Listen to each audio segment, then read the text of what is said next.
Mirrors and Dreams, Book 2 of the Unseen Scar series, written and narrated by C.R. Saxon. Chapter 30. Once again she stood on the twilight beach. The first time Yu was here, there was so much to take in. She didn't notice how sad it was. It was beautiful and calm, but it was also lifeless. More than that, it felt like hope died here a long time ago. But that could be her own bias after remembering how magnificent and busy her own world was. Still, it felt sad here. Beside Yu appeared Lam and that strange fire. "Hello." "Hello, young one."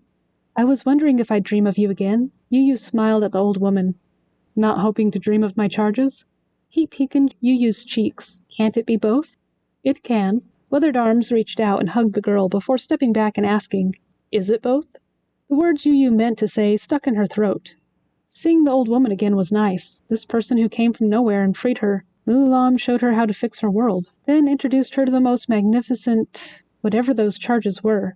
But it was those charges she wanted to see most. All of them were beyond what she could describe. They were wonderful, and she wanted to experience that again, more than anything. But that was terribly rude to say. "I wanted to see you, but your charges, I wanted to play with more." "Good." "Huh?"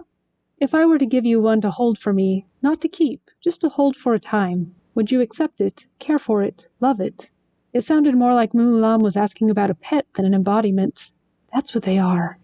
"You've figured it out." Lam's usual grin grew all the more pleased. "But would you accept it?"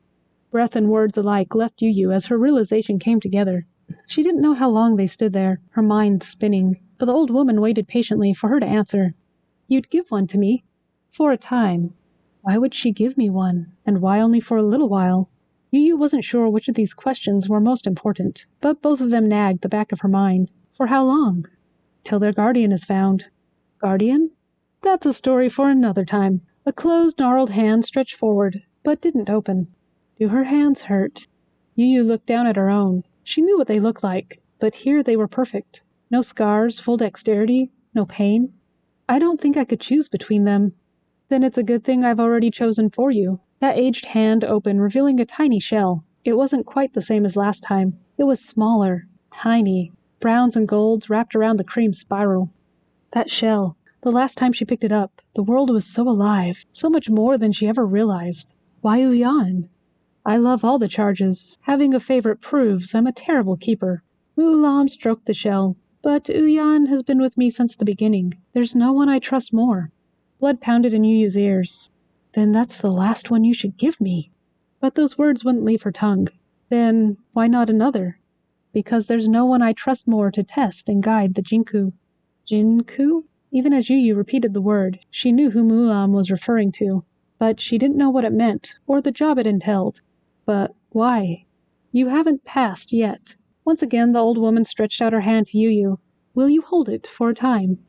"Thank you." Gently, reverently, Yu picked up the shell and looked at Lam's grinning face. "Water's good for the heart. It's the best present."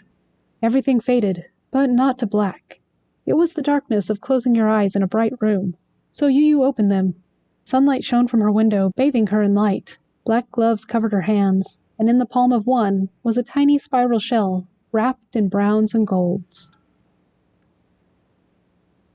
A screen shattered against the wall, simply for being the bearer of bad news. At least Ferdinan now had something to think about other than... Shuddering, the skeleton pushed the memory from his mind. Troubling his prince like that was unforgivable, inexcusable, becoming more of a burden, unallowable. His belly growled and lurched. Its demands for food doubled him over. As punishment for its insolence, Ferdinan punched it a few times, then headed out. Pain didn't stop the hunger, but it was a more pleasant sensation. Fists clenched, jaw tight, Ferdinan made his way up the steps of the administration building. It took immense force to control his breathing. Ringing ears only irritated him more. He needed something to break, to tear apart, something other than the superintendent. This summons was imbecilic. What does my attendance matter? All my work's done. Another growl screamed out when he reached the reception area's door. Fire consumed his chest. He wanted to yell at his belly, but clenched his jaw. Releasing the knob, Ferdinan delivered as hard of a blow as he dare. "Shut up! I fed you a bar already." Punishment dealt, he opened the door. Surprised eyes met him. Ms. Raidery looked somewhere between horrified and concerned. But Ferdinan didn't care. He wanted this over with so he'd go back to... It doesn't matter what I do, does it? Lord Ferdinan, are you okay? Ferdinand turned to find Dea looking at him as if he'd gone mad.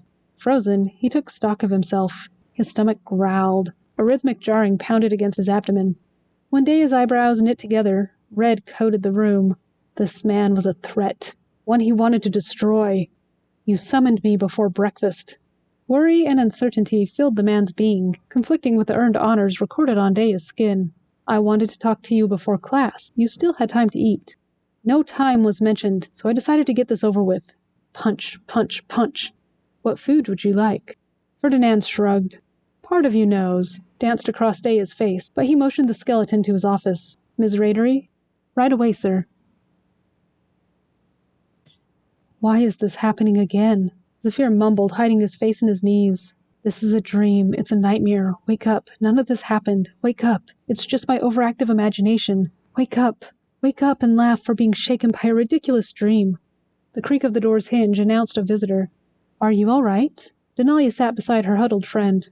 I'm fine. The prince's response was muffled, but he didn't want her seeing his red, swollen eyes or unforgivable weakness. Theon let me in. You haven't been to class this week. I'm worried. So is everyone else.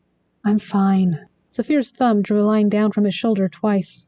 You don't look fine, and you sound... Is your schedule too much? Do you need a break? Her warm arm slipped over his shoulders and squeezed him. My schedule's fine. I just don't feel well. In what way? That question. He wanted to scream. My stomach. I disgust myself. I have no right being a healer living freely. I'm vile, a blight, to my family, to everyone. The skeletal boy stopped and stared out the window, pounding on his stomach. Lord Ferdinan, do you understand why I called you here? Dea motioned to the lounging area instead of his desk. You were forthright in mentioning my attendance. Ferdinan sat for about 2 seconds before he was on his feet, pacing. What's going on with him? Please have a seat. I've been sitting too long, Ferdinand snapped. I need you to sit and... I don't want to sit! That scream terrified the superintendent. This was just a boy. But the last time Ferdinand lost control. But this was different. I haven't been in class. I don't actually need to be there, do I? Dea had seen Ferdinand so terrified the boy's heart would stop, and so completely withdrawn it was like talking to a statue. But this was new, and it wasn't hunger. It looked like Ferdinand would fly apart, like there was nothing left keeping him together. Allowing a few moments of silence, Dea calmed his racing heart. How do I get him to talk to me? Nothing had worked in over a decade. I'd like to discuss this with you, but you need to calm yourself. Thin lips trembled. Ferdinand twitched, fists shaking. I'm listening, but I don't want to sit. I see you're upset, but I don't understand why. If he didn't address this, they wouldn't get anywhere. Can we start here? Hard breaths became rhythmic. Ferdinand grabbed his upper arm and clenched it tight, bony fingers digging in deep. I can't do everything. Those words were nothing more than an exhale, and probably the most honest thing the boy had ever said to him. Please explain.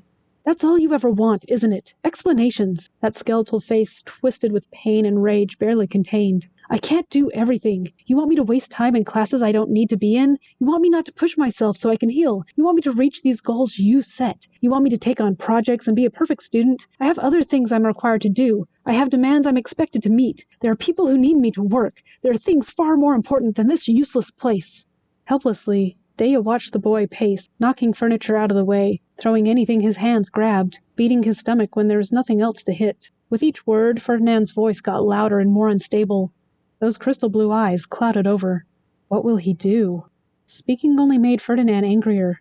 Will I be able to stop him if he hurts himself? Or me? Should I let him burn out? Shifting slightly, Dea readied himself to physically restrain his student if needed.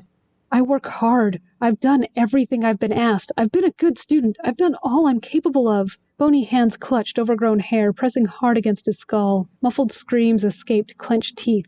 I can't do everything. Cringing, doubled over, Ferdinand cradled his head. Silence hung heavy, while Dea sat trying to figure out how to respond without upsetting the boy further. I'm sorry, Ferdinand. I'm sorry. Covering his face, couldn't hold back the sobs. The boy crumpled to the floor. Whatever fueled that tirade was gone. But Dea still held his breath. As much as he needed to check on the boy, he didn't want to make things worse. My apology. Is that all he needed? Or did he need to feel heard? What the man would give to scan Ferdinand, to understand what haunted his student, how to help. I'm sorry. I should have listened sooner." More sobs came faster. When Ferdinand spoke, his voice was high and strained. "Please don't report this to the Duchess." That whispered plea strangled Dea's heart. It always comes back to her. It wasn't his place to question parents, but that woman, how he wished he could accept the Queen Mother's claim of Ferdinand. More words squeaked out of the boy. "I was wrong. I'll be better.